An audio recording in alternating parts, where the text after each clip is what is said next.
민수기 16장입니다. 민수기 16장 1절로 7절까지의 말씀입니다. 민수기 16장입니다. 16장 1절입니다. 레위의 증손 고핫의 손자 이스라엘의 아들 고라와 루벤 자손 엘리압의 아들 다단과 아비람과 벨렛의 아들 온이 당을 짓고 이스라엘 자손 중에 색감을 가진 자, 곧 회중에 유명한 어떤 종자 250인과 함께 일어나서 모세를 거스르니라. 그들이 모여서 모세와 아론을 거스려 그들에게 이르되 너희가 분수에 지나도다. 회중이 다 각각 거룩하고 여호와께서도 그들 중에 계시거늘 너희가 어찌하여 여호와의 총회 위에 스스로 높이느냐.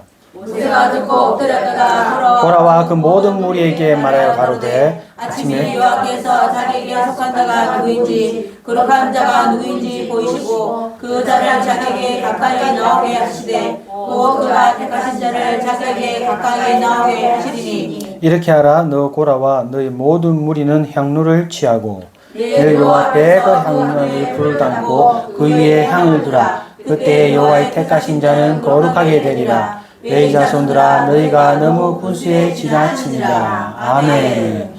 하나님 아버지 감사합니다. 오늘도 거룩한 안식일 저희들에게 허락하여 주시고 또 아버지 백성들이 오늘 또 하나님만 왕이심을 고백하며 이 성전에 모였습니다. 이 시간 순종하는 마음으로 말씀 앞에 섰사오니 우리의 마음을 더욱 낮추어 주시고 주의 성령으로 베푸사 마지막 아들을 바라보게 하시고 또 이 세상 끝날에 서 있는 우리 모두가 아버지의 뜻대로 행하는 그런 순종하는 세마 군대들이 될 수 있도록 도와주시옵소서. 아멘. 예수 그리스도 이름으로 기도드립니다. 아멘. 우리가 저번 시간에는 12정탐꾼에 대한 이야기였습니다. 10명의 불신하고 그 새 땅을 바라보지 못하고 약속의 땅을 믿지 않는 그들의 불신 보고를 통하여서 온 백성이 또 불평하고 원망하고 결국에는 반역하는 사건을 보여주었습니다. 그리고 그 반역의 끝이 결국 그들이 하는 말이 오늘 민수기 14장 4절의 말씀이었죠. 한번 본문을 읽어보겠습니다. 민수기 14장 4절이었습니다. 시작. 이에 서로 말하되 우리가 한 장관을 세우고 애굽으로 돌아가자 하네. 하나님께서 세우신 모세 말고 이제 우리를 위한 우리의 왕을 세우자. 한 장관을 바꾸자 하는 겁니다. 그것이 또 바람 강야 가데스 바네아에서 일어났던 사건이었죠. 바로 그것이 또 세상 끝날에 있는 우리에게도 하시는 말씀이었다는 겁니다. 그들처럼 너희는 불신하는 자가 되지 말고 새 땅을 주신다는 그 약속의 말씀을 붙들고 그 상의 기업을 주실 그 땅을 주실 아들을 너희는 바라보는 자가 되라고 말씀하셨습니다. 그리고 오늘 이어지는 말씀이 이제 코라의 오늘 토라 본문의 말씀입니다. 한 장관을 세우자고 했으니 이제 내가 한 장관이 되고 내가 머리가 되고 내가 왕이 되고자 하는 자들이 이제 나오기 시작하는 겁니다. 그것이 요약본을 보시면은 민수기 16장에 고라와 그리고 루벤 자손이 또 반역하는 일이 일어나고 그리고 하나님이 그 일에 대해서 세일의 심판을 하시는 것을 보여주고 있습니다. 그러나 민수기 17장으로 넘어가면은 이제 아론의 상난 지팡이의 표징을 보여주면서 죽은 자들을 살리시는 역사를 또 보여주고 있습니다. 그리고 18장으로 넘어가면은 그들을 이제 약속의 땅에서 제사장으로서 레위인으로서 하나님을 섬기는 자로 하나님께서 삼으신다는 것을 또 보여주고 있습니다. 그래서 오늘 말씀에는 내가 왕이 되고 내가 머리가 되어서 하나님을 대적하는 이 사건 마지막 주의 재림의 날에도 교회 가운데 자기가 머리가 되고자 자기가 왕이 되고자 하며 어린 양을 대적하는 세력들이 등장한다는 것을 우리에게 미리 경계로 보여주시는 말씀입니다. 이러한 때에 우리가 어떤 자들이 되어야 할 것인지 오늘 말씀을 통해서 그 비밀을 깨닫는 시간 되시길 바랍니다. 본문의 16장 1, 2절입니다. 민수기 16장 1, 2절 반역하는 자들의 그 이름들이 나오고 있습니다. 읽어보겠습니다. 시작. 레위의 증손 고핫의 손자 이스라엘의 아들 고라와 루벤 자손 엘리압의 아들 다단과 아비람과 벨렛의 아들 온이 당을 짓고 이스라엘 자손 총회의 택함을 받은 자 곧 회중에 유명한 어떤 종자 250인과 함께 일어나서 모세를 거스릅니다. 먼저 레위의 증손 고핫의 손자 이스라엘의 아들 고라라고 하고 있습니다. 레위 하면은 그 뜻이 무엇입니까? 연합이지 않습니까? 연합의 사명을 가진 이름입니다. 이름은 사명이라고 했죠. 즉 하나님과 사람을 연합하게 하고 사람과 사람을 연합하게 하는 사명을 가진 자입니다. 특히 이 고라는 모세의 또 친사촌입니다. 모세와 아주 가까운 사이라는 거죠. 근데 가까이 있는 자가 오늘 반역을 또 주도하는 것을 볼 수 있습니다. 그리고 이 고라의 아비가 누굽니까? 이스할이라고 되어 있습니다. 이츠하르가는 뜻이 새 기름입니다. 즉 성령의 기름, 성령이 충만함으로 영성이 높고 많은 사람들에게 존경을 받는 인물이라는 겁니다. 사람에게 유명해지고 성령이 충만해지면 그때 우리는 더 조심해야 되는 거죠. 왜? 그때 사단의 역사가 더 크다는 겁니다. 그리고 그 아들의 이름이 오늘 바로 고라, 주인공이죠. 코라입니다. 그 이름 안에 이중적인 의미가 들어있는 겁니다. 보시면은 코라흐라고 되어 있죠. 이 코라의 의미 안에는 보십시오. 앞에 보시면요, 코라입니다. 코라흐인데 이 코라흐를 파자를 해보면은 코프가 원래 머리가 내려오다는 뜻이 있습니다. 그래서 머리가 내려오다, 코프. 그리고 루아흐. 다시 레시죠? 레시. 머리가 내려오고 레시, 그다음 헤트. 근데 이 단어 안에 뭐가 있냐면은 고라흐의 단어 안에 루아흐. 이 루아흐라는 단어입니다. 이 루아흐 단어가 뭡니까? 영. 바람입니다. 성령의 바람을 말하는 것이죠. 그리고 또 하나가 뭐가 있습니까? 여기 남아있는 것이 레시. 레시가 뜻이 머리지 않습니까? 이 머리가 누구겠습니까? 하나님의 왕이십니다가 아니라 내가 또 왕이 되고자 하는 이 의미를 또 부여하고 있습니다. 그래서 또 다른 의미가 하나가 뭡니까? 대머리라는 뜻이죠. 대머리. 머리가 없는. 그래서 여기에 보시면은 이스라엘의 아들 고라흐는 그 이름처럼 성령이 충만함으로 레위의 사명을 감당해야 될 자들이었습니다. 그런데 반대로 그 영이 소멸한 자, 오히려 대머리라는 거죠. 대머리라는 것이 스스로 털을 뽑다는 의미입니다. 그래서 대머리로 자기가 만들었다는 거죠. 왜? 내 머리 위에 아무것도 없다. 즉 내가 왕이 되겠다. 내가 머리가 되겠다는 뜻입니다. 그래서 하나님은 레위 지파에게 레위 지파 제사장에게 주신 규례가 있었습니다. 그것이 레위기 21장 5절 말씀이죠. 한번 읽어보겠습니다. 레위기 21장 5절 말씀입니다. 시작. 제사장은 머리털을 깎아 대머리 같게 하지 말며 구수염 양편을 깎지 말며 살을 베지 말고, 즉 머리털을 깎지 말고 대머리 같게 하지 말라는 겁니다. 이 말이 레위 지파는 원래 하나님께서 구별하신 자입니다. 1개월부터 구별하여 하나님께 바쳐진 자라고 했거든요. 그래서 평생 나실인입니다. 근데 그 나실인의 규례를 보면은 또 왜 머리를 깎지 말라고 했는지 그 이유를 말하고 있습니다.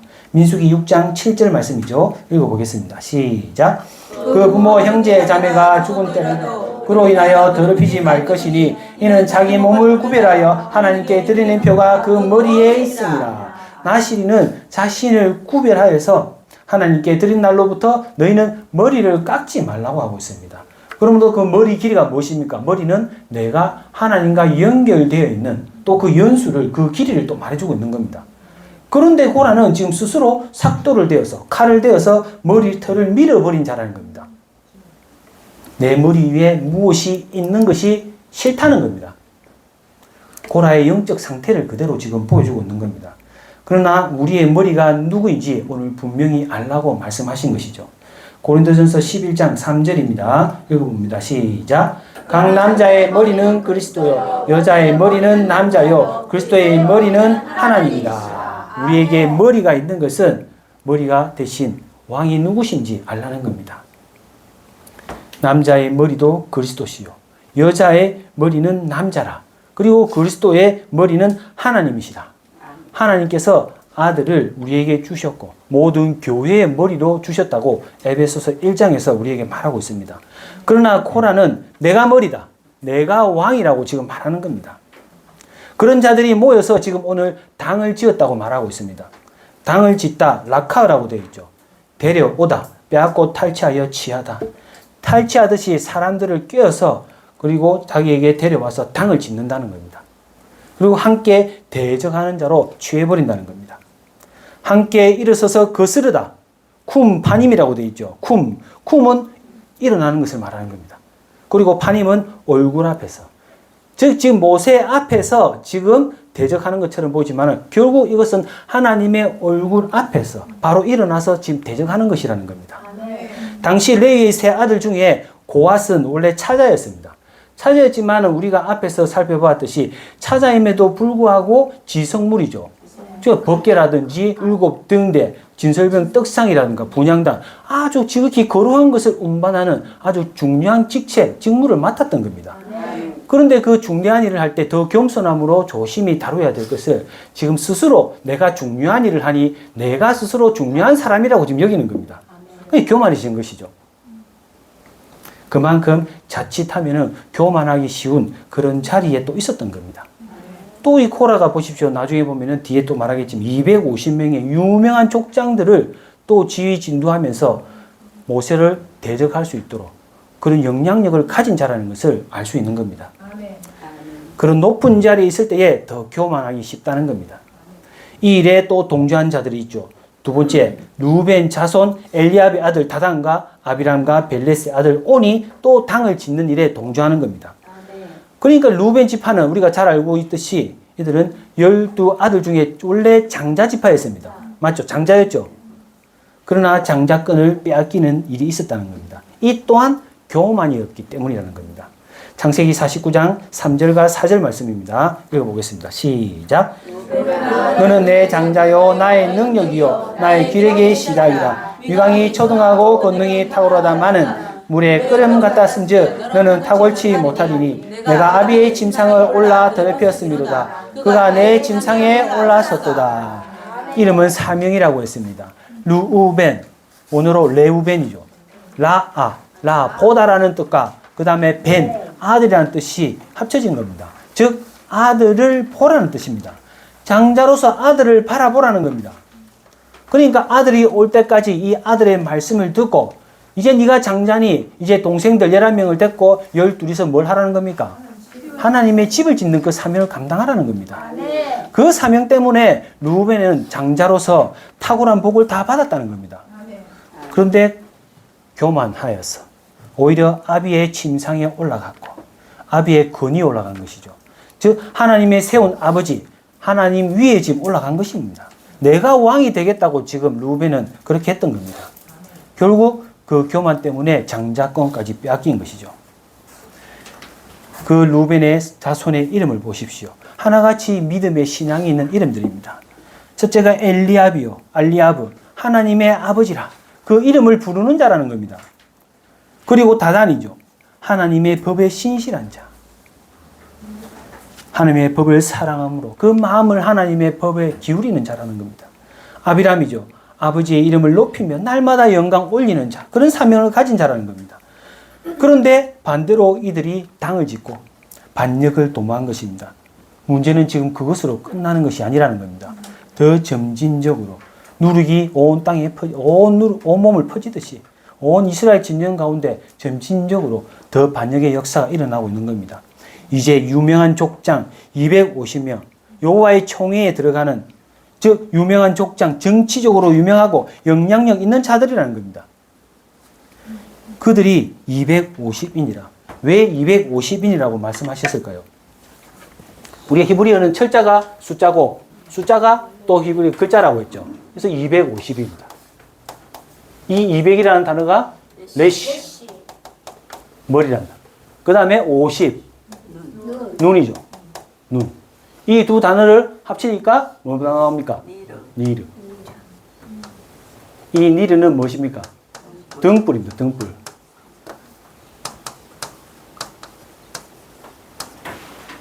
이 단어가 어디서 나왔냐면은 나지르에서 나왔죠. 나지르가 뭡니까? 나시린입니다. 나시린은 제사장은 아니지만은 하나님께 구별하여 하나님께 헌신된 자로 내가 등불이 되어서 내 몸을 태우듯이 헌신하기로 작정한 자라는 겁니다. 그런데 오히려 지금 그 사명을 버리고 지금 반역을 했다고 말하고 있는 겁니다. 고라 한 사람으로 시작한 것이 고라 그 가족으로 시작한 것이 결국 루벤 자손들이 가담하게 되었고 족장 250명까지 가담하게 되었고 결국 여기서 하는 말은 온 백성까지 다 이에 동조했다고 지금 말하고 있는 겁니다. 이들이 모세와 아론에게 무엇이라고 합니까? 3절에 너희가 분수에 지나치다. 우리도 다 거룩하고 우리도 다 기름 부음 받았고 여호와께서도 이만 함께 하느냐? 우리와도 함께 하신다. 어찌 너희만 스스로 높이려 하느냐? 그런데 실제로 생각해 보십시오. 모세와 아론이 스스로 높아졌습니까? 하나님이 세워주셨습니다. 하나님이 질서를 세워주셨습니다. 그런데 저들이 하는 말이 어찌하여 너희만 높은 데서 그 자리를 차지하느냐? 그 말은 우리도 그 자리에 설 자격이 있다고 스스로 지금 여기는 겁니다. 모세처럼 우리도 할 수 있다. 아론 니처럼 우리도 대제사장 할 수 있다고 지금 말하는 것입니다. 저들이 스스로 지금 높이고 있는 겁니다. 하나님의 나라에서는 어떤 자들을 높여주는지 우리는 그 원리를 알아야 됩니다. 마태복음 20장 26절 27절 말씀 있죠? 읽어보겠습니다. 마태복음 20장 26절 27절입니다. 시작. 너희 중에는 그렇지 아니하니 너희 중에 누구든지 크고자 하는 자는 너희를 섬기는 자가 되고 너희 중에 누구든지 으뜸이 되고자 하는 자는 너희 종이 되어야 하라. 크고자 하는 자는 먼저 섬기는 자가 되라. 그리고 먼저 종이 되라고 말씀하시지 않습니까? 즉 스스로 낮추라. 그러면 누가 높여주신다? 하나님이 다 알아서 높여주신다는 겁니다. 오히려 모세가 저들을 보고 너무 너희는 분수에 지나치다고 말하는 겁니다. 여기에 분수에 지나치다는 것은 분수에 지나치다. 너희가 받은 은혜가 너무 많다는 말입니다. 그런데도 불구하고 받은 것을 그 은혜를 생각지 아니하고 너희가 오히려 교만해졌다고 지금 말하고 있는 겁니다. 이들이 지금 누굽니까? 고라 자손과 제사장 고라 레위의 고라 자손과 또 누굽니까? 루벤 자손이지 않습니까? 이들은 함께 모여서 연합해야 될 그 사명 가운데 있어야 될 자들이 오히려 모여서 모의작당을 한 겁니다. 우리가 성막을 중심으로 앞에 모세와 아론이 있죠. 그리고 밑에가 고하 자손입니다. 그리고 그 다음에 게르손 무라리 자손이 있고 그리고 12지파가 성막을 중심으로 지금 딱 진을 포진하고 있지 않습니까? 여기 성막입니다. 남쪽 진기에 고핫이 자리를 차지하고 있고 또 남쪽 진기에 지금 누가 있습니까? 오늘 말하는 전에 장자였던 루벤 지파가 거의 이웃 사촌 옆에 다 붙어 있습니다. 그런데 이들이 하나님의 선을 위해서 일해야 될 자들이 지금 우리가 모여서 니는 지도자하고 나는 니 대제사장 할게. 우리가 어찌 한번 해보자는 겁니다. 그러니 이 모세가 고핫이 이제 내가 조금 한 단계만 올라가면은 여기 대제사장이 있는 아론의 자리에 내가 깨차할 수 있겠다. 그리고 루벤은 내가 전에 장자했으니 이제 내가 요 앞에 먼저 손들어 써도 되겠다. 왜? 광야에 진행할 때 일대로 유다 지파의 진기, 동쪽 진기가 일대로 진행하지 않습니까? 이대로 남쪽 진기가 가거든요. 그러니까 루벤이 나도 장자했으니 내가 기회만 딱 노리고 있는 겁니다. 언제든지 내가 앞서갈 수 있고 1위의 자리, 선두 자리에 설 수 있을 거라 생각한 겁니다. 특히 또 이 남쪽 진기의 루벤 지파가 깃발이 뭡니까? 사람이지 않습니까? 공교롭게도 사람 깃발입니다. 즉, 원래 인자로 오신 예수 그리스도의 그 사명을 또 따라가고 그것을 바라보아야 될 자들이 오히려 깃발을 들고 자기를 내세우고 자기 의를 내세우는 인본주의 사상에 탁 입각한 자들이 되어버린 것입니다. 이것이 또 마지막 때의 교회의 모습이라는 겁니다. 모여서 예배해야 할 자들이 모이면은 바벨탑을 쌓는 거나 같은 겁니다. 시편 2편 1, 2절 한번 읽어보겠습니다. 시작. 어찌하여 열방이 분노하며 민족들이 허사를 경영하는고 세상에 군왕들이 나서며 관원들이 서로 꾀하여 여호와의 기름자를 대적하며 우리가 그 맨 것을 끊고 그 결박을 벗어버리자 하는도다. 세상의 군왕들과 그리고 관원들, 교회의 지도자들까지 서로 손잡고 기름 부음 받은 자 누굽니까? 예수 그리스도를 대적하고 그분이 이 땅에 나라를 이루시지 않도록 우리가 그 나라를 통치하자. 그분이 필요 없다는 겁니다. 하나님의 나라를 이루어지는 시기가 가까울수록 이 세상의 군왕들과 이 교회의 악한 지도자들 모아서 어린 양을 대적한다는 겁니다. 모두 예수님의 왕되심을 싫어한다는 것이죠. 그래서 누가복음 19장에도 열 문화의 비유 보면은 한 문화를 가진 자에게 하시는 말씀이 저들이 나의 왕됨을 싫어한다고. 그들은 악한 종이라고 말씀하시는 것이죠. 그래서 오늘 레위 지파를 보면은 표를 보면은 대제사장권을 탐하고 있고 또 루벤은 지도자 모세 즉 왕권을 탐하고 있다는 겁니다. 이것이 마지막 날에 교회가 고라당 같이 하나님께서 주신 권세를 가지고 오히려 하나님을 담대하게 대적하는 모습이 있다고 그런 것으로 나타날 것을 말해주고 있습니다. 그래서 계시록 2장 3장 7 교회를 말하면서 그 가운데 이 세 사람의 교훈을 너희는 받지 말라고 하는 것이죠. 먼저 발람과 니골라당의 교훈을 너희는 받지 말라. 계시록 2장 14절 15절 말씀입니다. 읽어보겠습니다. 시작. 그러나 내게 두 가지 책망할 것이 있으니 발람의 교훈을 지키는 자들이 있도다. 발람이 발락을 가르쳐 이스라엘 앞에 올무를 놓아 우상의 제물을 먹게 하였고 또 행음하게 하였느니라. 이와 같이 내게도 니골라당의 교훈을 지키는 자들이 있도다. 발람 그리고 니골라당 뜻은 같습니다. 백성을 삼키는 자라는 뜻입니다. 그들은 어떻게 삼킵니까? 자기의 말로, 사람의 말로 백성들을 미혹해서 삼킨다는 겁니다. 그래서 이 발람은 술사였죠. 이 술사 발람은 발락을 가르쳐서 이스라엘 백성들이 음행하도록 우상 경배하도록 만들었던 겁니다. 그리고 니골라당은 영지주의자들이죠. 뭡니까? 우리 영은 구원받았으니 우리 육은 아무렇게나 살아도 된다. 무율법주의자들입니다. 율법은 폐지되었으니 안 지켜도 된다. 11조를 안 내도 되고 안식일을 안 지켜도 되고 절기를 안 지켜도 된다. 왜? 우리는 이미 다 구원받았으니까. 결국 이런 사람의 교훈, 사람의 말로서 성도들이 우상의 제물을 먹게 하는, 즉 우상을 섬기게 하는 자들이 된다는 겁니다. 사단은 그렇게 이런 자들을 통해서 우리를 삼키려 한다는 것을 기억하시기 바랍니다. 그리고 거짓 선지자 이세벨이 또 나오죠. 더 중요하고 위험한 인물입니다. 계시록 2장 20절 말씀 읽어보겠습니다. 시작. 그러나 내게 책망할 일이 있노라. 자칭 선지자라는 여자 이세벨을 네가 용납함이니 그가 내 종들을 가르쳐 깨어 행음하게 하고 우상의 제물을 먹습니다. 이 이세벨의 교훈을 절대 용납하지 말라는 겁니다. 우리가 이것이 과거에 있는 이세벨, 성경에 나오는 그 이세벨을 기억하시면 됩니다. 이세벨은 이방의 거짓 선지자로서 북이스라엘의 아합 왕과 결혼한 여자입니다. 그 여자는 교회의 거짓 선지자로서 이 교권을 가지고 또 정치적인 권력, 아합과 결혼했으니까 이 교권과 정권을 가지고 하나님의 종들을 깨어서 행음하게 한다. 우상 숭배를 하게 한다는 겁니다. 즉 하나님의 아들들, 그런 지도자들을 깨어서 하나님을 오히려 대적하게 만들었다는 겁니다. 앞에 발람과 니골라당은 말로서 백성을 삼켰다면 이세벨은 결국 신랑 그 아합이 왕이 아니라 자기가 왕이 되겠다고 한 자라는 겁니다. 그것이 우리에게 더 위험하다는 것이죠. 하나님 위에 지금 서는 자라는 겁니다. 그러므로 너희가 어디에 속한 것인지, 너희가 하나님께 속한 것인지, 사단에게 속한 것인지 모세가 이제 한번 확인해 보자는 겁니다. 민수기 16장 5절 말씀입니다. 읽어보겠습니다. 본문이죠. 민수기 16장 5절 시작. 그러나 그 모든 무리에게 말하여 가로되 아침에 여호와께서 자기에게 속한 자가 누구인지 거룩한 자가 누구인지 보이시고 그 자를 자기에게 가까이 나오게 하시되 곧 그가 택하신 자를 자기에게 가까이 나오게 하시리니 하나님께 속한 자, 하나님이 기름 부어 지명한 자, 구별한 자, 그가 누구냐? 나를 가까이 하는 자. 제사로 가까이 나가는 바로 제사장을 말하고 있는 겁니다. 너희는 나와 제사로 언약한 백성이라. 바로 그 제사장입니다. 근데 고라 자손들이 하나님께서 세우신 그 거룩한 제사장의 직분을 지금 노리고 있는 겁니다.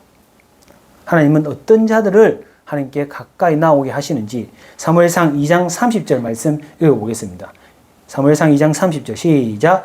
나를 존중히 여기는 자를 내가 존중히 여기고 나를 멸시하는 자를 내가 경멸히 존중히 여기다. 카베드, 무겁게 여기다. 하나님을 경외하고 하나님을 영화롭게 하는 것을 말하는 겁니다. 나를 영화롭게 하고 경외하는 자, 나도 너를 영화롭게 하리라는 겁니다.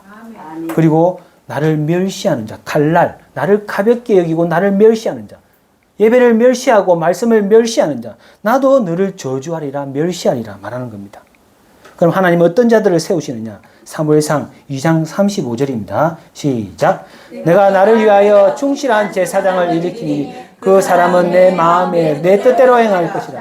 내가 그를 위하여 견고한 집을 세우리니 그가 나의 기름 부은 자 앞에서 영구히 행하리라. 충실한 제사장, 충실하다. 여기는 아만이라고 되어 있어요. 아만이 아멘. 신실하다, 확실하다. 아멘 하는 제사장, 내 말에 순종하는 제사장. 그들을 통하여서 내가 내 마음에 내 뜻대로 행할 것이다. 하나님의 집을 세워갈 것이라고 말씀하시는 겁니다. 그리고 내가 세운 그 집에서 너를 영구히 내 앞에 있게 하리라고, 가까이 있게 하리라고 말씀하시는 겁니다.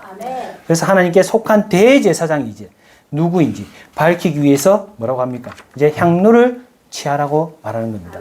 민수기 16장 7절 말씀입니다. 시작. 내일 여호와 앞에서 그 향로에 불을 담고 그 위에 향을 두라. 그때 여호와의 택하신 자는 거룩하게 되리라. 내 자손들아, 너희가 너무 분수에 지나친다. 내일 여호와 앞에서 그 향로에 불을 담고 그 위에 향을 두라는 겁니다. 성수에 들어가서 분향하는 것은 누구만 할 수 있느냐? 오직 대제사장만 할 수 있는 겁니다. 그래서 향로를 가지고 나오라는 것은 저들이 지금 대제사장이 되고자 한 것이라는 겁니다. 그때의 모세가 너희도 대제사장이 될 수 있다고 스스로 생각한다면 그런 자들은 향로에 불을 담아 가지고 다 나오라는 겁니다. 그런데 250명이 다 나온 겁니다. 우리 마음에도 그런 마음이 다 있다는 것을 기억하십시오. 우리 모두 하나님께 가까이 나아가 보자. 하나님께서 판별하시리라. 오늘 당장이 아니라 그런데 내일 여호와 앞에서라는 겁니다. 하루 회개할 기회를 딱 주시는 거죠. 하나님은 천년을 하루같이, 하루를 천년같이 여기시는 분입니다. 1000년 동안 우리가 다 회개하기만을 기다리시는 그런 분이시라는 겁니다. 그러나 하루가 지나면 즉시 심판하신다는 것을 또 알아야 됩니다. 그러므로 너희는 속히 회개하라는 것이죠. 시편 7편 11절과 12절 말씀 읽어보겠습니다. 시작. 하나님은 어르신 재판장이시며 매일 분노하시는 하나님이시로다. 사람이 회개치 아니하면 저가 그 칼을 가르시며 그 활을 이미 당기어 예비하셨도다. 우리는 매일 원망하고 거역하고 있습니다. 그런 우리 죄에 대해서 하나님도 매일 분노하시고 진노하시는 겁니다. 그렇지만 회개하기만 하면은 용서하신다는 것이죠. 그러나 우리가 회개치 않으면은 저가 칼을 가신다. 심판할 칼을 가신다. 심판을 예비하신다는 것입니다. 마지막 심판의 날 하면은 어떤 날입니까? 주가 재림하시는 날이지 않습니까? 주가 재림하시는 날이 절기로 말하면은 대속죄일이지 않습니까? 오늘 계속해서 대속죄일과 연관된 말씀을 우리에게 주시는 겁니다. 너희가 회개하면 구원이요. 그날에 너희가 회개하지 않으면 심판하는 날이라. 계시록 2장 21절 23절 말씀입니다. 시작. 또 내가 그에게 회개할 기회를 주었을 때 그 맹을 회개하자 아니하는도다. 볼지어다 내가 그를 침상에 던질 터이요 또 그로 더불어 가늠하는 자들도 만일 그의 행위를 회개치 아니하면 큰 한란 가운데 던지고 또 내가 사망으로 그의 자녀를 죽이리니 모든 교회가 나는 사람의 뜻과 마음을 살피는 자인 줄 알지라.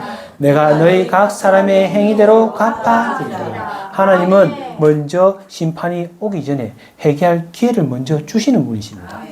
그러나 너희가 회개하지 않으면 침상에 던져버리겠다. 병상, 한 번 들어가면 나오지 못하는 병상. 그냥 병상을 말하는 것이 아니죠. 결국 영원한 불못에 던져버리신다는 겁니다. 그리고 그것이 끝이 아니라는 겁니다. 나에게만 끝이 나면 좋은데 그것도 끝이 아니라는 것이죠. 그 자녀까지 죽이신다. 하나님은 너무 심하게 심판하시는 것 같지만은 이 심판의 말씀은 결국 너희가 돌이켜 회개하기를 원하시기 때문이라는 겁니다. 그 사람이 그러나 행한 대로 갚으시는 분이십니다. 내 종들 앞에서 우리가 이세벨의 교훈을 읽었지 않습니까? 내 아들들을, 내 제사장들을 깨어서 너희가 넘어지게 하였으니 나도 그대로 행하리라. 나도 네 아들을 죽이리라고 지금 그대로 행하신다는 겁니다. 자녀가 거룩한 씨가 되지 못하고 결국 그대로 내버려 두니 마귀의 씨가 되는 겁니다. 그러니 다 죽여버리는 것이죠. 우리가 엘리 제사장의 아들들을 보면 되지 않습니까?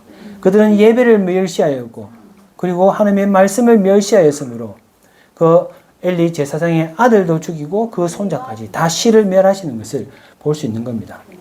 그리고 9절 10절에 보시면은 여호와의 성막에서 봉사하며 이렇게 섬기게 하심이 너희에게 이것이 작은 일이겠느냐.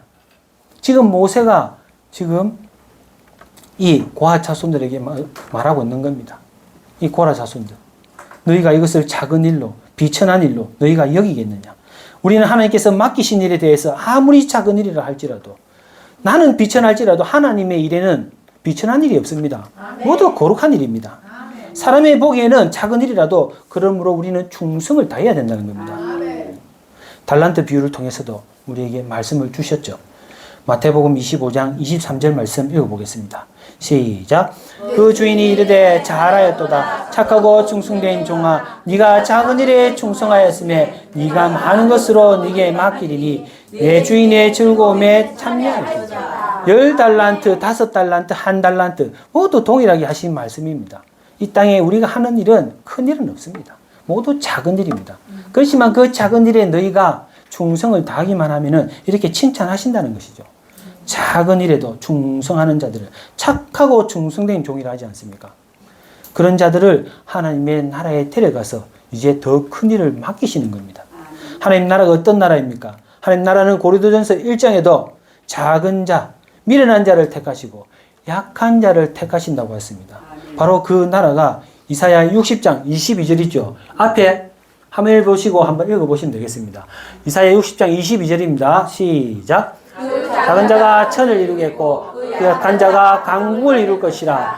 때가 되면 나 여호와가 속히 하나님이 택하시는 자, 작은 자, 이 땅에 겸손한 자, 어린아이와 같이 겸손한 자들을 택하시고 천의 나라, 천년 왕국을 이루신다는 겁니다.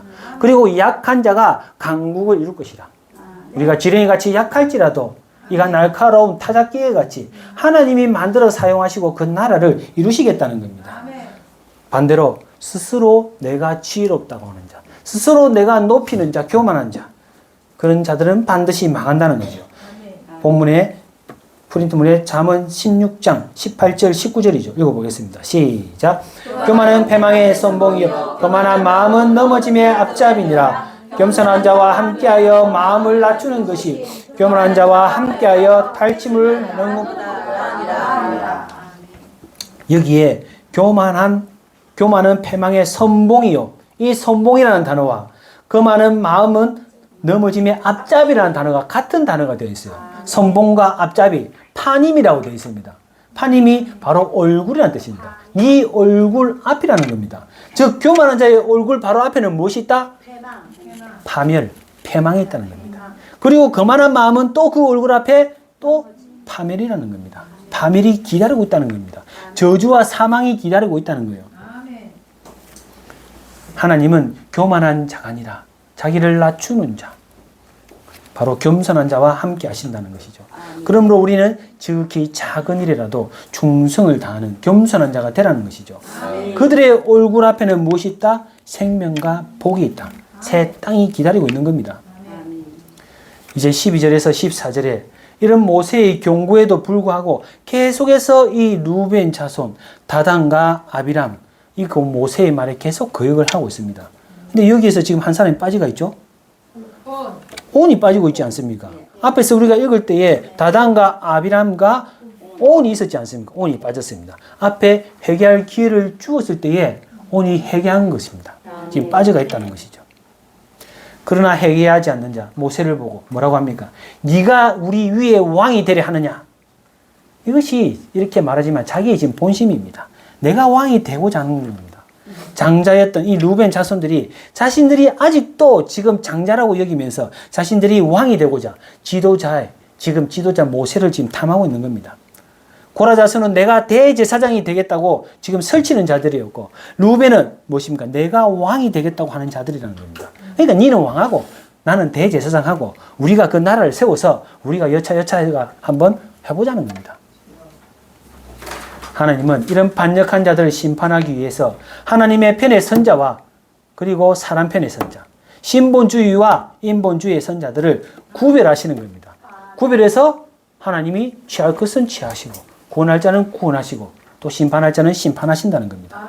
민수기 16장 29절 30절입니다. 시작. 곧 이 사람들의 죽음이 모든 사람과 일반이요 그들의 당하는 벌이 모든 사람이 당하는 여호와께서 나를 보내심이 아니오니와 만일 여호와께서 세일을 행하사 땅으로 입을 열어 이 사람들과 그들의 모든 소속을 삼켜 산채로 음부에 빠지게 하시면 이 사람들이 과연 여호와를 멸시하신 것인 줄 너희가 알라. 그들이 당하는 벌이 일반이면 이 단어에 파카드라는 단어를 또 쓰고 있습니다. 파카드, 하나님께서 방문하신다는 뜻이죠. 방문해서 벌하다 보응을 주신다. 마지막 날에 주가 이 땅에 파카드, 땅에 방문하시는 날이 되면은 벌하신다. 완전한 심판하시는 날이라는 겁니다. 이것이 완전한 심판입니다. 이사야 24장 1절에서 3절 말씀입니다. 시작. 여호와께서 땅을 공허하게 하시며 황무하게 하시며 뒤집어 엎으시고 그 거민을 흩으시리니 백성과 제사장이 일반일 것이며 종과 상전이 일반일 것이며 과무가 비잔일 것이며 사는 자와 파는 자가 일반일 것이며 체급하는 자와 채용하는 자가 일반일 것이며 이자를 받는 자와 이자를 받는 자가 일반일 것이며 땅이 온전히 되리니 여호와께서 이 말씀을 하십니다. 온 땅을 공허하고 황묵해 하신다는 겁니다. 아무것도 없게 하시는 완전한 심판을 행하실 거라는 겁니다. 그때에는 높은 자나 낮은 자나 비천한 자나 무엇이든지 남자나 여자나 차별 없이 누구나 일반적으로 심판을 받는 하나님의 공의의 심판을 이루실 거라는 거죠. 마지막 날에 이 심판을 오늘 새 일이라고 말하고 있는 겁니다. 일반적인 심판이 아니라 여호와께서 그 새 일의 심판을 행하시면은 이 새 일이 뭐라고 되어 있어요? 어근을 보면은 그냥 쉽게 어근만 적어놨어요. 바라 베레시트 바라 엘로힘. 태초에 천지를 창조하시느라 할 때 그 창조라는 단어가 바라입니다. 그것이 일반적인 심판이면은 너희가 이때까지 보았던 그런 심판이면은 하나님께서 나를 세운 것이 아니라는 겁니다.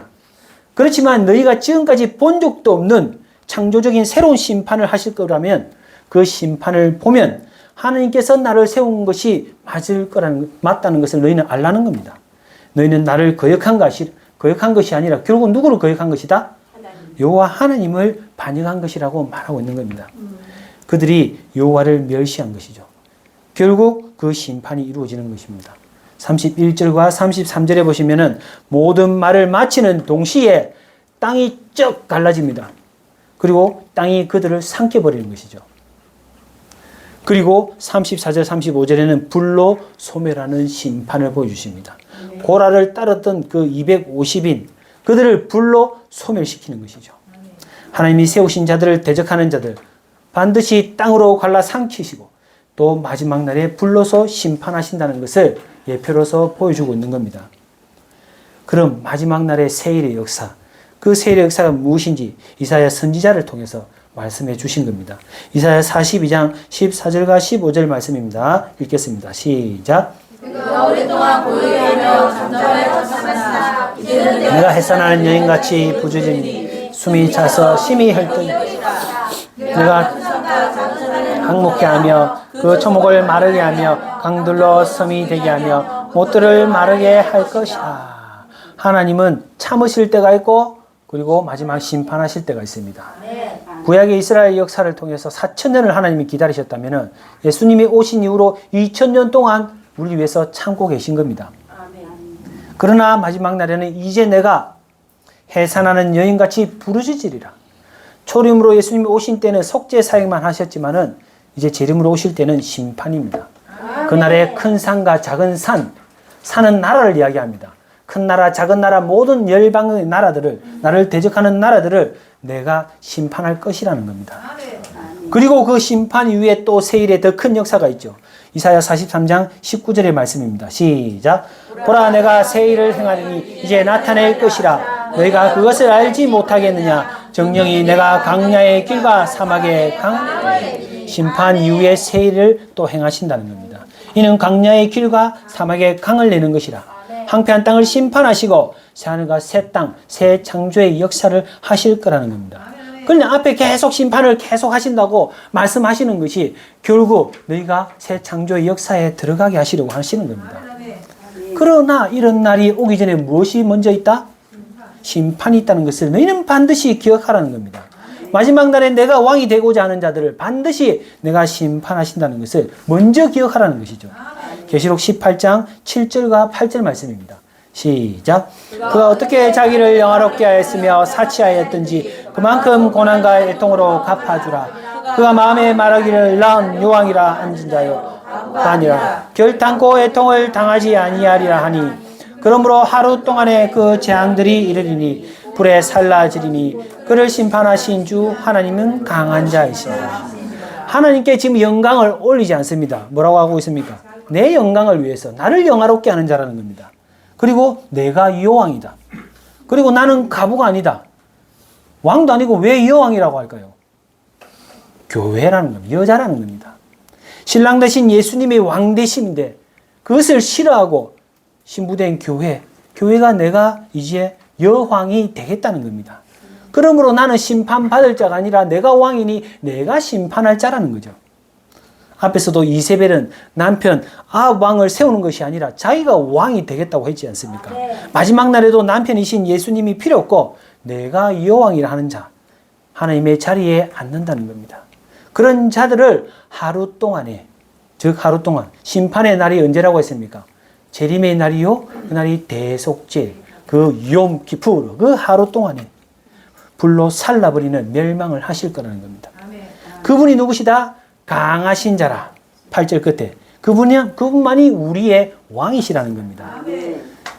결국 어린 양을 대적하고 그들의 반역하고 주동했던 자들 산채로 불못에 던져버리시는 겁니다. 계시록 19장 20절 말씀이죠. 읽겠습니다. 시작.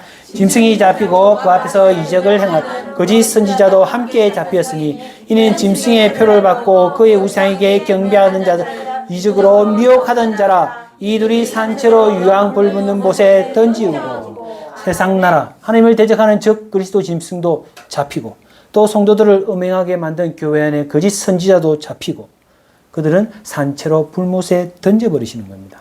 그리고 나머지 이 일에 동조하던 모든 사람들도 심판을 받게 하신다는 것이죠.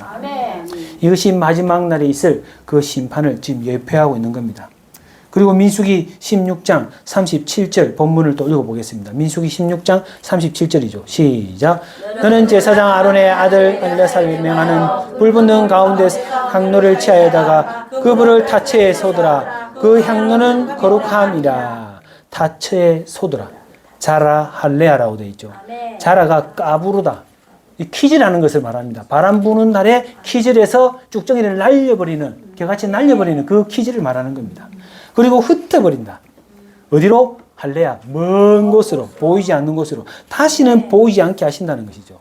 하나님이 세운 자들을, 즉 그 지도자들을 대적하고 또 그 자리에 또 오히려 앉으려고 자기가 머리가 되고 왕이 되려고 하는 자들, 그런 자들을 모두 마지막 날에 키질을 해서 날려버리신다, 흩어버리신다는 겁니다. 전부 마지막 날의 심판을 지금 예표하고 있는 겁니다. 계시록 8장 5절의 말씀이죠. 읽어보겠습니다. 시작.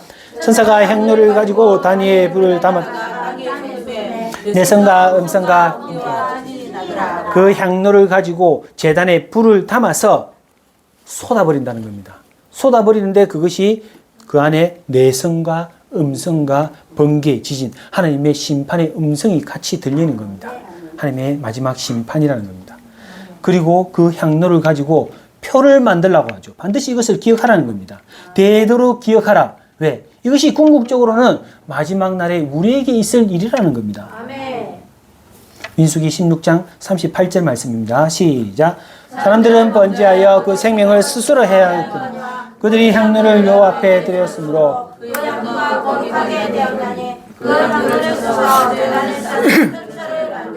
이스라엘 자손에게 표가 되리라 하신지라. 사람들은 범죄하여 그 생명을 스스로 해하였거니와 하나님은 공의의 하나님이십니다. 반드시 그들의 죽음은 자기 스스로 범죄한 일에 대하여 망한 것이다. 왜? 죄의 값은 사망이라. 그 죽음으로 죄의 값을 사해진 겁니다. 그러므로 향로는 어떻게 되었습니까? 하나님께 바쳐진 것이 되었으니 그 죄는 다 사해졌고 그들의 죽음으로 다 갚았고 그 향로는 거룩하니 이 거룩한 향로를 가지고 지금 번제단을 사는 편처를 만들라는 겁니다. 이것을 이스라엘 자손에게 표, 증거가 되게 하라는 겁니다. 그러니까 그 놋 제단을 볼 때마다 이 날을 기억하라는 것이죠. 그리고 39절 40절에 놋 향료를 취하여 제단을 사서 이스라엘 자손의 기념물이 되게 하라. 자카르, 기억하게 하라는 겁니다. 이는 아론 자손이 아닌 외인이 여호와 앞에 가까이 나아가다가 분향하러 나아가다가 죽었다는 것을 너희는 기억하라는 것이죠. 그러니까 이 제단을 볼 때마다 대제사장이 아닌 자가 여호와께 가까이 나가다가 죽었다는 것을, 그러니까 아무나 못 된다는 겁니다. 대제사장은. 그래서 여기서 놋이라고 하고 있죠. 놋이라는 단어 안에서 보여주고 있습니다. 놋, 네오셰트, 네오셰트의 단어가 보여줘. 어떤 단어가 보입니까? 나하시입니다. 이 나하시가 나하시로 끝나죠. 기억하기 좋게 또 시로 끝납니다. 무슨 소리입니까? 뱀소리입니다. 우리가 안 좋은 소리 할 때 시자로 시작하는 말이 많죠. 절대 시시거리면 안 됩니다. 이것이 바로 사단의 소리. 나하시가 뱀입니다. 뱀. 뱀의 소리를 하는 것이 아니라 우리는 하나님을 찬양하는 소리, 하나님의 말씀을 말하는 자들이 되어야 된다는 겁니다. 그래서 창세기 3장 15절에 보면은 원시 복음을 말하면서 여인의 후손이신 예수님께서 재림하시는 그날에 사단의 머리, 이 뱀의 머리를 박살낼 것이다. 그러니 놋은 심판주 대신 예수 그리스도의 모습을 또 말하는 겁니다. 계시록 1장 15절 말씀 읽어보겠습니다. 시작. 그의 발은 풀매에 단련한 빛난 주석 같고 많은 소리 같으며 아멘. 단련한 빛난 주석, 무엇이든지 짓밟아 뭉갤 수 있는 그런 힘과 능력과 권세, 놋과 같은 발을 말하고 있습니다. 재림 주님이 오실 때에 그분을 향하여 대적하는 자들을 바로 이 발로 다 심판하신다는 것을 너희는 이 놋 제단을 보고 반드시 또 기억하라는 겁니다.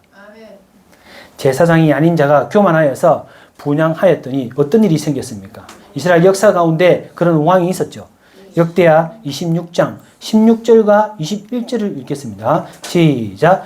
저가 강성하여짐에 그 마음이 교만하여 악을 향하여 그 하나님 여호와께 범죄하되 곧 여호와의 전에 들어가서 향단에 분향하러 한지라. 우시아 왕이 죽는 날까지 문둥이가 되었고 문둥이가 되매 여호와의 전에서 끊어졌고 별궁에 홀로 가요. 아들 부담이 왕궁을 관리하며 국민을 치리하였더라. 남유다의 우시아 왕에게 강성한 나라를 하나님께서 이루게 하셨습니다. 그런데 교만해진 것이죠. 너희가 또 새 땅에 들어갈 때 너희가 배부르고 등 따시면 어떻게 된다고 했습니까? 여호와 하나님을 잊을까 두려워한다고 했습니다. 그러한 때에 제사장만이 할 수 있는 이 우시아 왕이 교만해져서 제사장만이 할 수 있는 지금 성전의 분향을 직접 하게 된 것입니다. 분향을 지금 한 것입니다. 때문에 문둥이가 되었고 문둥이가 되면 결국 별궁에서 격리되어서 죽는 날까지 문둥이가 되었고 문둥이가 되었기 때문에 성전에도 이제 나아갈 수 없는 그런 왕이 되었다는 겁니다. 맷조라. 하나님만이 고칠 수 있는 이 병 고쳐주지 않았다는 것이죠. 탐에 부정함으로 성전에 들어가지 못하는 자, 하나님의 나라에 들어가지 못하는 자가 된 것입니다. 본문에는 그럼에도 이튿날 온 회중이 뭐라고 합니까? 계속해서 모세와 아론을 원망하고 거역합니다. 너희들 때문에 계속 사람들이 죽어나가고 있다는 겁니다. 그때에 하나님은 연병을 보내십니다. 전염병을 보내시는 거죠. 이 전염병을 또 보내시는 것이 하나님이 심판하시는 것도 맞지만은 그 심판을 통해서 또 누가 대제사장인지 이것을 또 가르쳐 주고 있는 겁니다. 민수기 16장 47절 48절 읽어보겠습니다. 시작. 아론이 모세의 명을 쫓아 향로를 가지고 회중에게로 달려간지 백성 중에 연병이 시작되는지라. 이에 백성을 위하여 속죄하고 죽는 자와 산 자 사이에 섰을 때 연병이 연병 전염병이 왔는데 그대로 두면은 온 백성이 지금 다 죽게 된 겁니다. 그때 모세가 아론에게 지금 지시를 내리는 것이죠. 향로를 가지고 회중에게 들어가서 백성을 위하여 너는 속죄하라는 겁니다. 이는 모세도 못하는 것이죠. 누가 합니까? 아론니만 할 수 있는 일이라는 겁니다. 죽은 자와 산 자 사이에 섰을 때에 그때에 연병이 싹 그치는 겁니다. 그치니라. 아차라도 있죠. 에워사다 제지하다 이기다. 아론이 그 향로를 가지고 연병으로 죽은 자와 이제 아직 살아있는 자 사이에 섰을 때에 연병으로 사망으로 에워싸 있는 그 가운데 다시 생명으로 사듯이 그 향로가 모든 죄를 가려주고 그들의 죽을 자들의 생명을 구하는 겁니다. 하나님의 심판과 그 사람 사이에 서서 향로를 가지고 중보하고 속죄하고 또 사망을 그치게 할 자가 누구인지 지금 말해주고 있는 겁니다. 바로 아론 대제사장 그밖에 없다는 겁니다. 궁극적으로 지금 누구를 말하는 겁니까? 그것이 대속죄일 규례를 통해서 누가 이 향로를 가지고 하나님의 성전 안으로 들어가서 그 향을 피워서 속죄할 자인지 가르쳐 준 것이죠. 레위기 16장 11절에서 13절 말씀 읽어보겠습니다. 시작. 아론은 자기를 위한 속죄제의 수송아지를 드리되 향로를 위하여 여호와 앞 단 위에서 피운 불을 그것에 채우고 또 두 손에 곱게 간 향기로운 향을 채워 가지고 장 안에 들어가서 여호와 앞에서 분향하여 향연으로 증거계 위 속죄소를 가리우게 할지니 그리하면 그가 죽음을 아론이 향료를 취하여서 장 안으로 들어가서 여호와 앞 지성소까지 나가서 분향할 수 있다고 되어 있는 겁니다. 향료를 가져오는 것은 향료를 쏟는 심판이기도 하지만은 속죄소를 가려서 또 이들을 구원하는 속죄하는 또 은혜가 있는 겁니다. 그래서 저들이 각자 향료를 가지고 온 것은 무엇입니까? 자기들이 백성의 죄를 속죄할 수 있는 그런 대제사장이라고 지금 자기도 할 수 있다고 지금 생각한 겁니다. 그러나 대속죄 향료를 가지고 온 백성의 죄를 가리고 속죄하실 분은 바로 아론이 예표했던 누굽니까? 영원한 대제사장이신 예수님 밖에 없다는 것이죠. 다윗 시대에도 연병을 보내는 그런 역사가 있었습니다. 사무엘하 24장 1절을 읽어보겠습니다. 시작. 여호와께서 다시 이스라엘을 향하사 진노하사 죄를 치시려고 다윗을 감동시키사 가서 이스라엘과 유다의 인구를 조사하라 하시니라. 여호와께서 다시 이스라엘을 향하여 진노하사 하나님께서 기름 부어 다윗을 왕으로 세우셨지만은 온 백성이 다윗이 왕됨을 싫어했습니다. 원치 않았다는 거죠. 그때 하나님께서 다윗의 마음을 주시고 인구 조사를 하도록 하셨다는 겁니다. 왜? 백성을 심판하기 위해서. 그리고 사무엘하 24장 15절이죠. 읽어보겠습니다. 시작. 이에 여호와께서 그 아침부터 정하신 때까지 온역을 이스라엘에게 내리시니 다음부터 부엘세바까지 백성의 죽은 자가 7만. 온역을 보내시니 죽은 자가 하루 만에 7만이라는 겁니다. 또 다 죽게 되었죠. 그때에 사무엘하 24장 25절 말씀이죠. 읽어보겠습니다. 시작.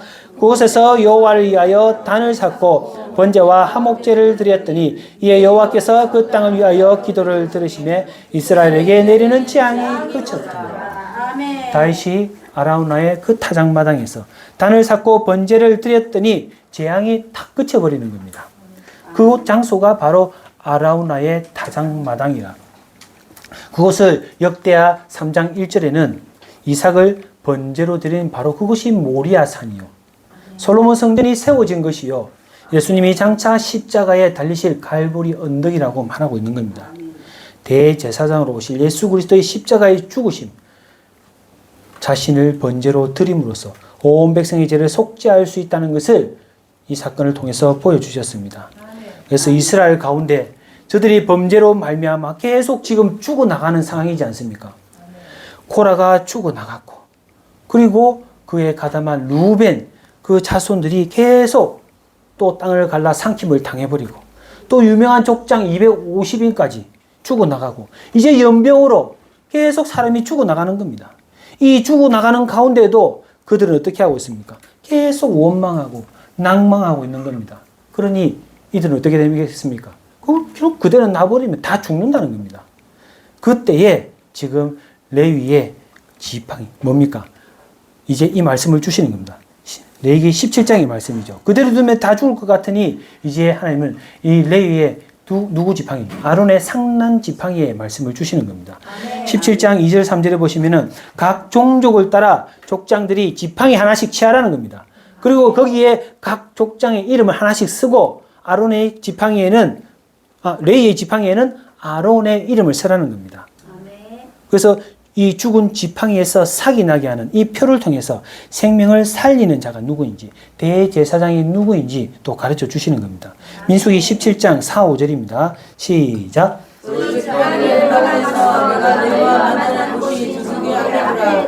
내가 택한 자의 지팡이에는 삭이 나리니 스스로 이스라엘 자손이 너희를 대하여 원망하는 말을 내 앞에서 그치게 하리라. 모든 지팡이를 지금 어디에 두라고 하고 있습니까? 증거궤 앞에 두라. 증거궤가 있는 지성소, 하나님의 영광이 임하는 그 임재하는 곳에 두라는 겁니다. 원래는 지성소에 아무나 못 들어가죠. 대제사장 아론만 법궤가 있는 지성소로 나아갈 수 있다고 했습니다. 그것도 1년에 1차만 들어갈 수 있습니다. 그래서 히브리서 9장 7절이죠. 읽어보겠습니다. 시작. 오직 둘째 장막 대제사장이 홀로 1년 2차씩 들어가되 피 없이는 아니하나니 이 피는 자기와 백성의 허물을 위하여 드립니다. 둘째 장막. 첫째 장막은 성소요, 둘째 장막은 지성소라는 겁니다. 그 지성소에 대제사장 아론만이 그것도 대속죄 1년에 1차만 들어갈 수 있다는 겁니다. 그러니 내가 허락하는 그에게만, 그 지팡이에만 삭이 나게 하겠다는 겁니다. 근데 그 지팡이가 죽어 있는 지팡이죠. 마른 지팡이입니다. 죽어 있는 지팡이에 삭이 나게 하는 바로 부활 생명, 그것을 말하고 있는 겁니다. 이 삭이 무엇인지 또 선지자를 통해서 말씀하셨습니다. 이사야 11장 1절만 읽어보겠습니다. 시작. 이새의 줄기에서 한 삭이 나며 그 뿔에서 한 가지가 나서 결실할 것이요. 이새는 누굽니까? 다윗의 아버지지 않습니까? 바로 이새의 줄기에서 한 삭이 날 것이요. 다윗이 날 것이요. 궁극적으로는 결실할 것인데 그것이 누구시냐? 바로 다윗 위로 오실 예수 그리스도. 그가 바로 한 삭이 될 것이다. 결실할 것이다. 말하고 있는 겁니다. 그리고 이사야 11장 2절부터는 말하고, 이사야 11장 2절부터는 이제 그가 바로 하나님의 7명을 가진 자라고 말하고 있습니다. 7 성령의 기름 부음을 받은 자라. 그분만이 우리를 살리실 자라고 말하고 있는 겁니다. 그래서 로마서 8장에 보면은 생명의 성령의 법이 우리를 살린다고 하고 있거든요. 그 말씀이 로마서 8장 11절 말씀입니다. 읽어보겠습니다. 시작. 예수를 죽은 자 가운데서 살리신 이의 영이 너희 안에 거하시며 그리스도 예수를 죽은 자 가운데서 살리신 이가 너희 안에 거하시는 그의 영으로 말미암아 너의 죽을 몸도 살리시리라. 먼저 초림의 성령으로 우리 영을 살리셨다는 겁니다. 그리고 그 성령, 그 영이 다시 예수님을 살리심과 같이 우리의 몸도 살리실 것을 말씀하시는 겁니다. 그것을 우리는 그 살리실 그날을 바라보고 소망하고 기다린다고 말하고 있죠. 로마서 8장 23절입니다. 시작. 이뿐 아니라 또한 우리 곧 성령의 처음 익은 열매 받은 우리까지도 속으로 탄식하여 양자될 것, 곧 우리 몸의 구속을 초림으로 우리의 영혼만 살렸다면은 그것이 성령의 처음 익은 열매라. 그러나 또 우리 몸의 구속, 우리 몸의 부활도 기다린다는 겁니다. 영이 살아나는 것뿐만이 아니라 우리의 몸까지 다시 부활하는 그날을 기다린다는 겁니다. 그날이 언제입니까? 예수님이 부활하시는 날. 그 부활의 역사를 지금 아론의 지팡이를 통해서, 이튿날의 역사를 통해서 지금 보여주고 있는 겁니다. 민수기 17장 8절 말씀입니다. 시작. 이튿날 모세가 증거의 장막에 들어가 본즉 레위 집을 위하여 낸 아론의 지팡이에 움이 돋고 순이 나고 꽃이 피어서 살구 열매가 맺었더라. 바로 그 이튿날입니다. 이튿날에 지금 움이 돋고 순이 나고 꽃이 피어서 열매가 열렸다는 겁니다. 바로 이튿날 하면은 우리가 안식일 이튿날, 예수님이 죽으시고 며칠째 되는 날, 3일째 되는 날 부활의 역사를 예표하고 있죠. 요한복음 20장 1절입니다. 시작. 안식 후 첫날 이른 아침 아직 어두울 때에 막달라 마리아가 무덤에 와서 돌이 무덤에서 옮겨지는 것을 보고 예수님이 부활하신 날이죠. 안식 후 첫날이지만은 예수님이 죽으시고 3일째 되던 날, 예수님께서 부활하신 날이라는 겁니다. 그래서 아론의 지팡이에서 그날에 움이 돋고 순이 나고 꽃이 피어서 살구 열매가 열렸다는 겁니다. 살구 열매, 살구 나무가 여기 샤케드라고 되어 있어요. 원래 아몬드 나무인데 샤케드라고 되어 있습니다. 이 단어의 뜻에 아론의 지팡이의 역사를 다 담아두고 있는 겁니다. 첫 번째 지키다. 그리고 두 번째 잠에서 깨우다는 뜻이 있습니다. 그리고 세 번째는 부활, 흔들어 깨우는 부활의 의미를 가지고 있는 겁니다. 예수님이 나사로가 죽은 것이 아니다, 자는 것이다. 성경에는 자는 것이 죽은 것이요, 죽은 것이 자는 것이라고. 그래서 자는 자를 깨운다, 죽은 자를 깨워서 살리는 부활의 역사가 있음을 말하고 있는 겁니다. 그리고 또 한 가지 뜻이 있죠. 가장 일찍이 꽃피는 것이라는 뜻입니다. 꽃이 가장 먼저 피으면은 열매도 가장 먼저 맺습니다. 바로 첫 열매를 맺는 것. 첫 열매하면 또 우리가 무엇을 생각할 수 있습니까? 부활은 부활인데 첫째 부활을 말하는 겁니다.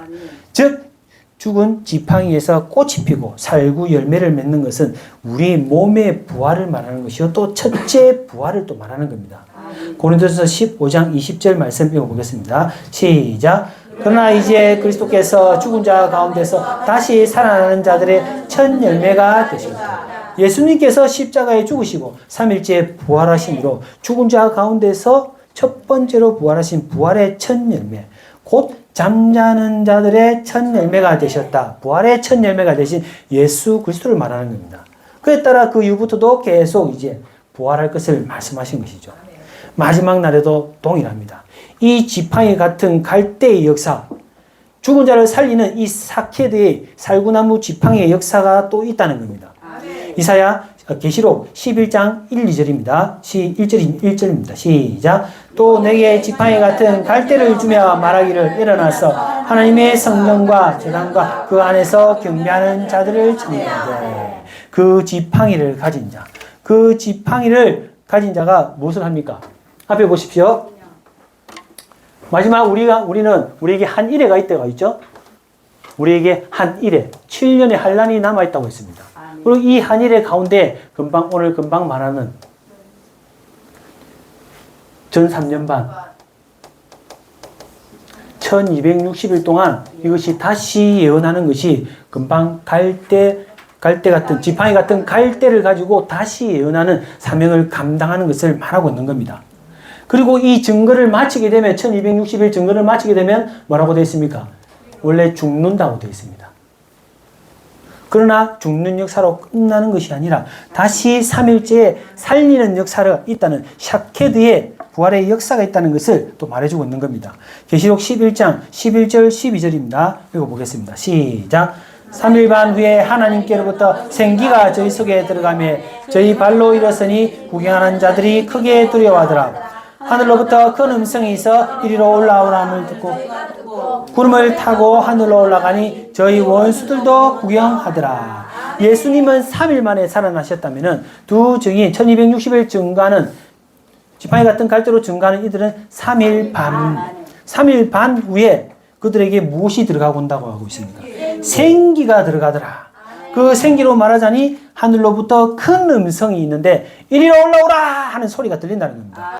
그 소리가 무슨 소리냐? 공중에서 재림하신 예수님이, 공중에 재림하신 예수님이 공중재림, 이리로 올라오라 하는 소리를 듣고 이들이 3일 반 후에 올라가는 역사가 있다는, 샤케드의 부활의 역사가 있다는 것을 보여주고 있는 겁니다. 가장 먼저 열매를 맺는 자, 첫째 부활자들이죠. 생기가 저희 속에 들어가며 첫째 부활로 올라간 자, 결국 그들을 어디에 세우십니까? 그들을 올리시고 예수님과 함께 시온산에 세우십니다. 계시록 14장 1절과 3절 읽어보겠습니다. 시작. 또 내가 우리 어린 양이 시온산에 수고와 함께 식상을 하셨으니 그 이마에는 어린 양의 이름과 그 아버지의 이름이 쓴 것이 있도다. 저희가 보좌와 내 생물과 장로들 앞에서 새 노래를 부르니 땅에서 구성함을 얻은 자 14만 4천인 밖에는 능히 이 노래를 배울 자가 없더라. 이마에 지금 무엇이 있습니까? 어린 양의 이름과 아버지의 이름이 쓴 것이 있도다. 내가 머리가 되고 내가 왕이 되는 것이 아니라 그 머리에 어린 양의 이름 사상과 아버지의 이름, 아버지의 사상이 탁 박혀 있는 자, 바로 새 기름을 받은 자. 오늘 이스라엘의 아들 고라처럼 이스라엘 새 기름을 받은 자, 하나님의 성령으로, 일곱 성령으로 충만한 자라는 겁니다. 그들이 무엇을 하는가? 바로 시온산에 서서 새 노래를 부른다는 겁니다. 그들이 아니면은 이 노래를 배울 자가 없더라. 그 새 노래가 앞에서도 읽었지만 한 번 더 읽어보겠습니다. 이사야 43장 19절과 21절이죠. 읽어보겠습니다. 시작. 보라, 내가 새 일을 행하리니 이제 나타날 것이라. 너희가 그것을 알지 못하겠느냐? 정령이 내가 광야의 길과 사막의 강을 내리니 이 백성은 내가 나를 위하여 지었나니 나의 찬송을 부르게 하려 함이니라. 새 일을 바로 지금 새 노래라. 내가 나를 위하여 지었나니, 내가 새 기름을 부어서 세운 자들이라는 겁니다. 그리고 나를 위하여 찬송을 부르게 할 자라는 겁니다. 앞에서 우리가 하나님의 은혜가 무엇이었습니까? 민수기 16장 앞에서 27절에 땅이 반역한 자들을 땅을 삼킬 때에 하나님이 남겨주신 자들이 있다고 했죠. 하나님이 은혜로 고라의 그 처자와 그 유아들을 남기신 겁니다. 그 시들을 남기셨습니다. 그리고 하나님은 하나님을 반역했던 이 고라의 자손들이 회복을 또 보여주고 있습니다.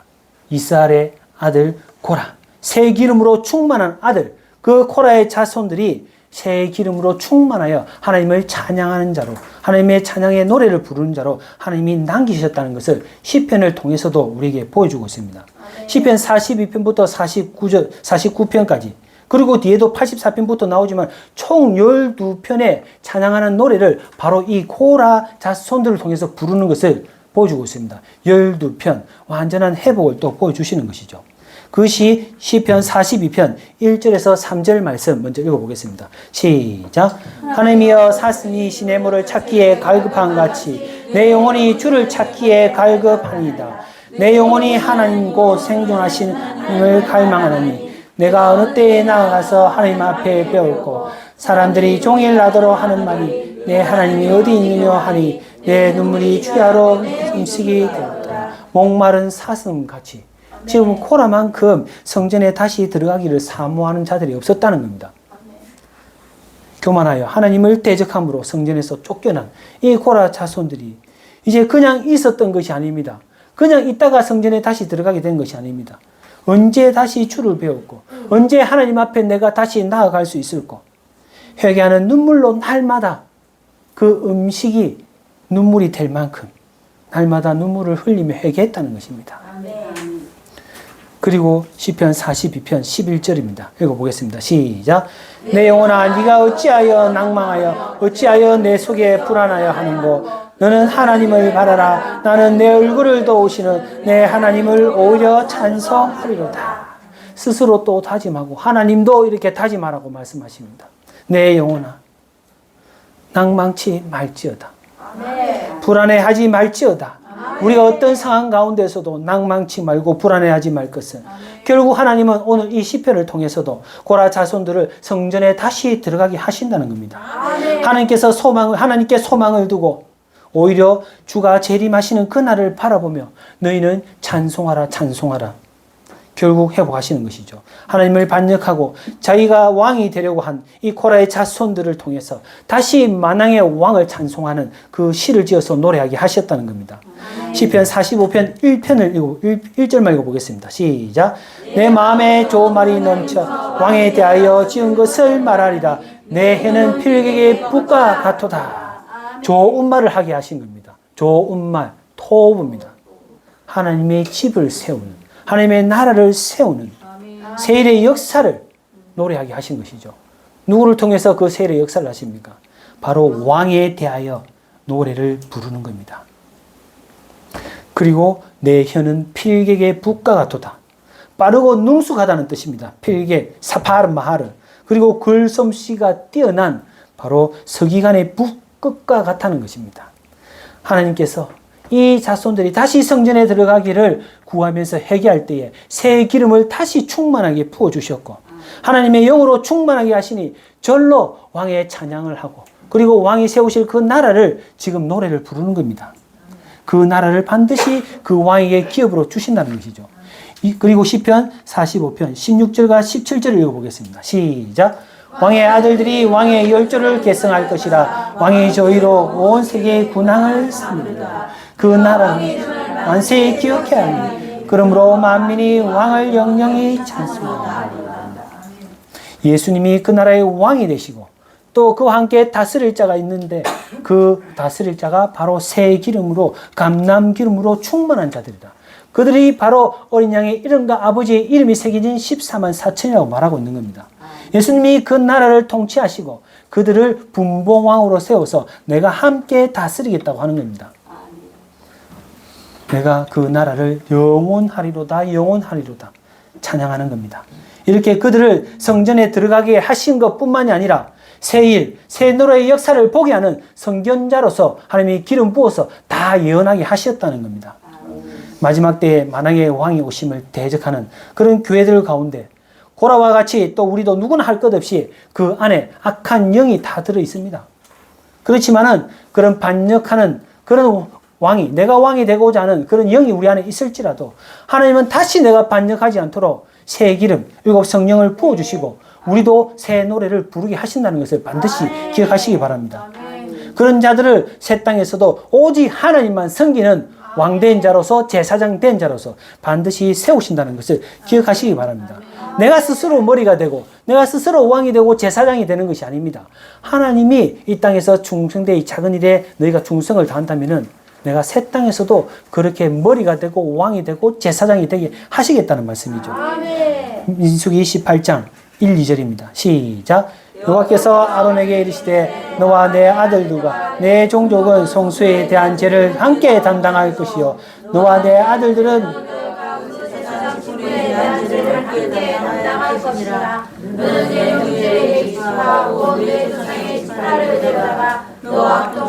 너를 섬기게 하고 너와 내 아들들은 증거의 장막 앞에 제사장과 레위는 합동하라는 겁니다. 합동해서 성소의 거룩을 책임져야 된다는 겁니다. 그러니까 네가 제사장, 내가 제사장, 네가 레위 지파가 아니라 우리는 다 합동을 해서 직분은 구별되어 있지만 서로 달라붙어 있어서 연합하고 성막에 봉사하며 거룩을 지켜야 될 자라는 겁니다. 그런 자들에게 내가 거룩한 음식을 주는데 그 음식이 무엇이냐? 첫 번째가 기름, 포도주, 곡식의 첫 소산, 처음 나는 것, 첫 열매를 드린다는 겁니다. 앞에서 첫 열매가 무엇으로 연결된다고 했습니까? 첫째 부활.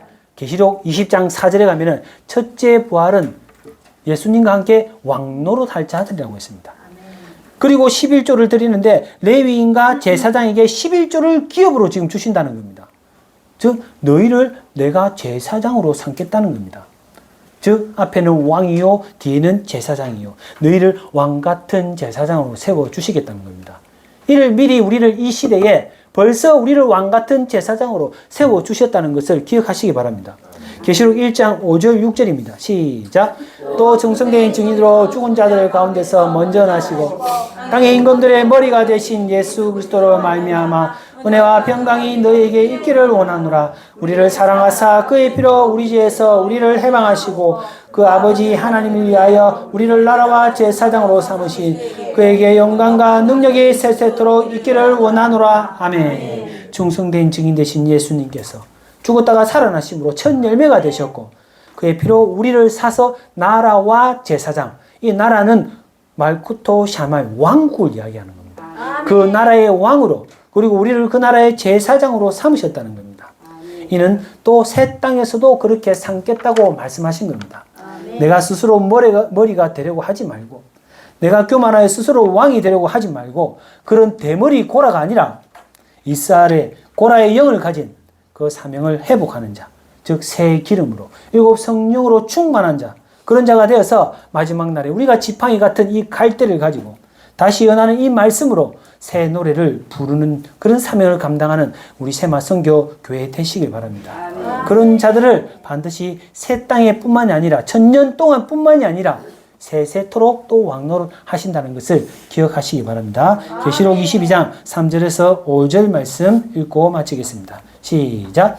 다시 저주가 없으며 하나님과 그 어린 양의 보좌가 그 가운데 있으리니 그의 종들이 그를 섬기며 그의 얼굴을 볼 터이요 그의 이름도 저희 이마에 있으리라.